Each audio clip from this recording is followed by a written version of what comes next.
So how it all got started, wow.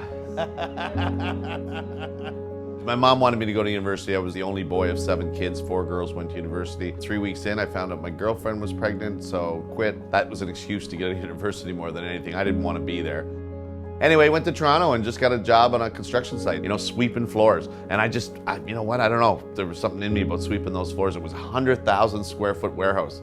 And I'd go home and make a jig and put 2 brooms together. I'd come back tomorrow and I could get through the sweeping twice as fast. Anyway, fast forward a little bit. I mean, it goes right up to being a project manager for AMP and everywhere in between, And then ended my career in Toronto. 8 years later, came back to Halifax with an opportunity to build grocery stores for the company I was working for in Toronto.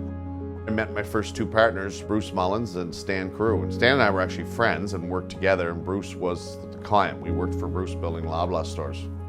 And we just got together one day. We were in Woodstock, New Brunswick, and we put our heads together and said, hey, let's start the business. Let's renovate grocery stores for Sobeys. We thought Sobeys would just hire us if we started, we got 3 guys, we're building Loblaw stores, really killing it down here in Atlantic Canada. Anyway, we put the company together, did all the homework, and we went and got a meeting with Sobeys. Met with us for an hour, and he came out and he said, you guys are 3 nice young fellas. He said, come back and see us when you've done a few jobs. And we were devastated. I personally had worked in the grocery store business for 7 years, but we were 28-year-old kids, and to him it was, you guys have not accomplished anything. So we're back at the office thinking it through, and we were like, wow, what are we gonna do? We put all our money into this business. When one of the guys said, Pete Luckett's gonna build a store down in Sunnyside Mall, like a feature grocery store. And the boys are like, you gotta go see him, you gotta go get in front of him, meet Pete and try to convince him. So I went down to meet Pete at Sunnyside Mall, and he didn't have the time of day for me. And then I came back the next day and asked, could I see him? And he said, young fella, come back and see me Monday morning at 5:30. That's when I have my coffee and we'll talk. So I went down the next Monday morning and we sat down and we had a coffee, and he pulled out his drawing and told me, he said, I already hired construction, so I didn't really have much time for you. But he said, I'll show you my plans, and he showed me the plans, and we started talking grocery. I gave him some really good advice that his cash office maybe should be over here and that this case should be turned that way. And I walked away, and we got a call later that day, and Pete said, come back down and see me and have a coffee. Came down and he said, I just want to let you know we're going to move forward with RCS. It took 3 months to design the store, and it was a big job. It was a $1.5 million job. Partially the way through, we're kind of feeling pretty good. We're not thinking about too much because we got a big job on our hands. We got a call from Bill Jack at Sobeys halfway through the Pete's build, and he said, would you guys come back and see me?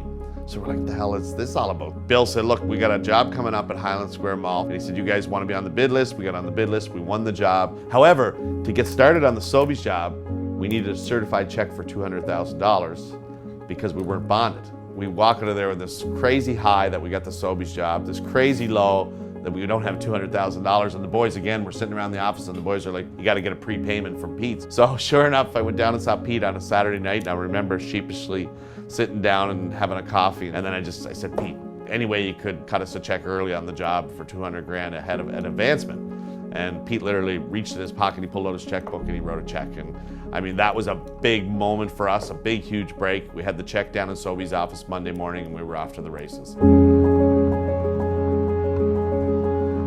From a leadership perspective, the course for RCS is whatever the team wants to take it on. And my team has allowed me to get involved in so many other things. So however far they let me go is how far we will go, and however far they want to take it. Our team is extraordinary. The leadership team has stepped up and taken a huge load off my back. We're well on our way. We're doing all kinds of different projects right now. If we're going to get to that kind of a value as a general contractor, we're going to have to really diversify and get into other industries. Industrial is a big one for us. The market in general looks really strong here in Atlantic Canada for the next 7 to 10 years in the multi-story aspect of the business. That's a definite target for us. And the public sector too. We've been mostly in the private sector for the first 25 years. If we want to grow the business, we'll have to look hard at the public sector. Right now, presently, we're looking for our first $50 million project, and we have a couple of projects in front of us immediately. So hopefully we'll hit that and attain that goal this year. I think together we've got a big future, and we've got a big number we want to hit in the next 5 years. So I think we're focused and on target.